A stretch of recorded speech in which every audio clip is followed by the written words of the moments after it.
Good morning. Today is Tuesday, March 12th, 2024. In last week's Torah portion, the Parsha Kisisa, we learned about the sin of the Egel, the golden calf. Moshe comes back down the mountain. He's holding the Luchos, the two tablets of stone on which are engraved the Aseres HaDibros, the Ten Commandments, and he smashes them. Then Moshe prays for forgiveness of the Jewish people. And finally, Moshe comes back down with the second set of Luchos. That arrival of Moshe the second time with the second set of Luchos is on Yom Kippur. It establishes that day as a day of atonement. That's the day that we understood that we had been forgiven because Moshe came back down with a second set of stones on which were engraved the Aseres HaDibros. And when the Mishkan was built, we discussed this before, the focal point of the entire Mishkan was the Aron, the Ark. It was the most important object. Everything was directed towards that. It was the goal of the entire enterprise. Not because of the box itself, but because of what was inside. And what was inside were the two Luchos, the two tablets of stone. Like we discussed earlier in the name of the Ramban, the goal of the Mishkan was to take the moment of Sinai, that moment when God spoke the Ten Commandments, the moment of greatest revelation and contact between God and the Jewish people that ever occurred and ever will occur, but to take that moment and to continue it. So the same words that God spoke at Mount Sinai are engraved on stone. And in other words, by having that as the focal point of the Mishkan, the moment of revelation at Sinai is made to be ongoing. Now, that second set of Luchos was identical to the first set that were broken by Moshe. The Torah says, this is later in Devarim, the Torah says, Ve'echtov al haluchos es hadvarim asher hayu al haluchos harishanim asher shibarta. Write on the second set of luchos, engrave the words, exactly the same words that had been engraved on the first set of stones that were broken. Okay, so you have a first set, they're broken. And now you have a second set, and the second set goes in the Aron, the Ark, the focal point of the Mishkan. What happened to the first Luchos? What happened to the broken pieces of the first tablets? So let's read this pasuk one more time. Ve'achtov al haluchos es hadvarim asher hayu al haluchos harishanim asher shibarta. Write on these stones the same words that were written on the first set of stones that you broke, v'samtam ba'aron, and place them in the Aron, in the Ark. The simple meaning of that is place the second set.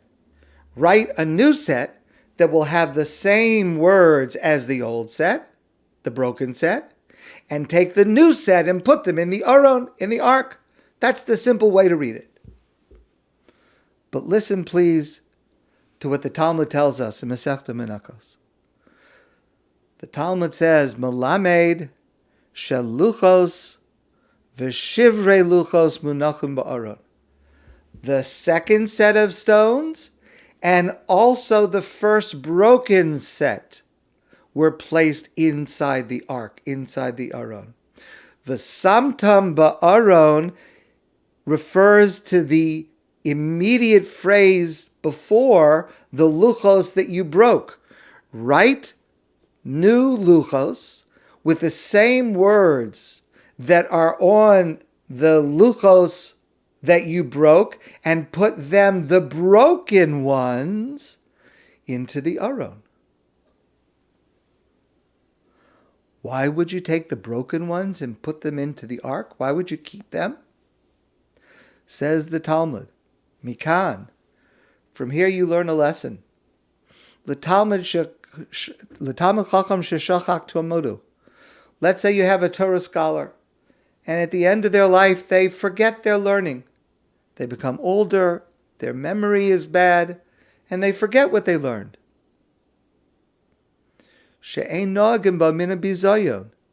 We don't treat that person in a disrespectful manner. We treat that person with all of the distinction that they had when they were younger. Because when something gains a level of sanctity, someone or something, and something happens that it no longer has the same usefulness that it had before, but the sanctity remains. The Samtam Ba'aron refers to the Shivrei Luchos, the first set, which was broken. They're put in the place of honor, in the Aron Kodesh, in the ark, just below the second set. So there were two sets. There were a total of 4 stones, the 2 broken and the 2 new ones on top. And therefore, based on this lesson, we do not discard people, God forbid, when they become older and less productive, their memory is less sharp, they're less able to be of utilitarian value. God forbid we do not reduce our respect and honor for them. And the same thing with objects. A siddur that is worn out, it's no longer readable, it's no longer useful, but it's still holy. A pair of tefillin, a mezuzah, a Torah scroll. These holy objects, even if they're no longer usable, they're still holy, because the holiness comes from contact with God.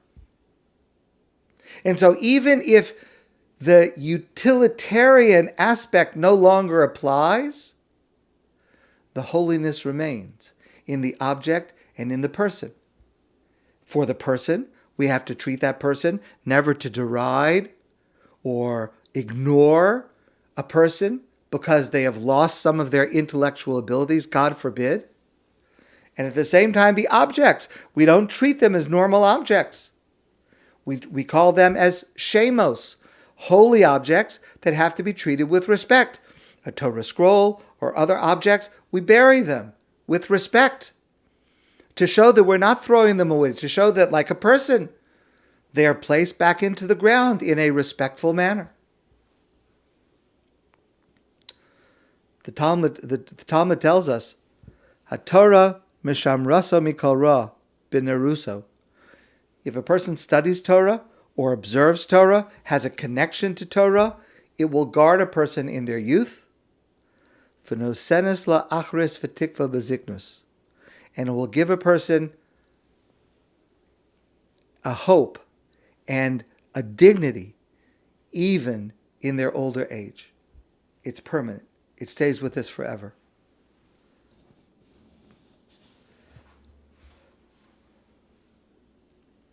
This lesson, Luchos v'shivrei Luchos, munachim ba'aron, that the second set of stones and the broken first set were both venerated and both placed into the Aron. This is a lesson about brokenness in general, about any kind of brokenness. Because the truth is, there's a lot of brokenness and weakness in the Torah of individuals. Moshe's desire to enter Israel is broken. In our own lives, it's inevitable that there will be parts of our lives that are broken. We try to observe Jewish law. We make mistakes. We break things. We try to have positive relationships, but we break things. Sometimes as a spouse, as a parent, as a child, we mess things up and they become broken. In our professions, we try to do our job. We try to do it well. Sometimes we break it.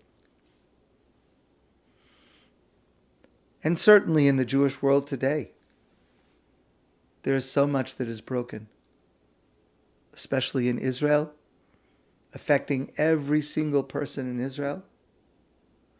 And also here, the consequences of being frightened of anti-Semitism, of worrying and what can we do for our brothers and sisters in Israel. There's a lot of brokenness today in the world.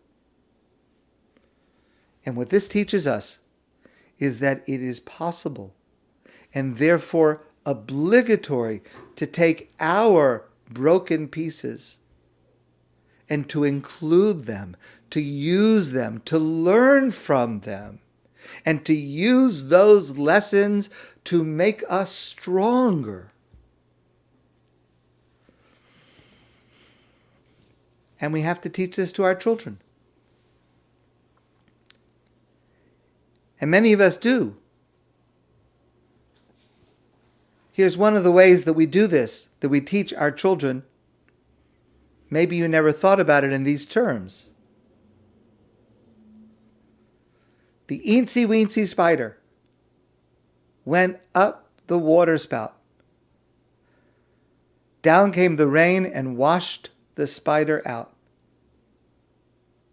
Out came the sun and dried up all the rain, and the eensy-weensy spider went up the spout again. Rabbi Perry Netter points out that we sing this song to our children because this song is about our children and it's about us. We are all eensy-weensy creatures. And we, like that spider, can pick ourselves up, brush ourselves off, start all over again. We can survive the brokenness. We can grow through the trauma, and we can build again. We have the ability to climb back up the water spout and to stand up after a fall, to overcome a tragedy and to become stronger because of it. And that is what we did with the Luchos, with the second set of tablets. We caused them to be broken by our failure in building the golden calf. And then we worked to repair our relationship with God and merited the second set. And we cherish both sets. We cherish the second set because they are whole and they attest to God's unconditional love for us and desire for a connection with us. And we cherish the first set, the broken pieces, because that led us to the second step. And it reminds us of our ability to fix things, to make things better and stronger after we have broken them. Rabbi Nachman of Bratslav once said, if you believe you can destroy, believe also that you can repair. That's the lesson of Luchos, V'shivrei Luchos, the second whole set of stones, and the first set that were broken. Munachim ba'aron. They're both placed in a position of honor in the ark. My friends, I wish you a great day, and I look forward to seeing you again soon in person.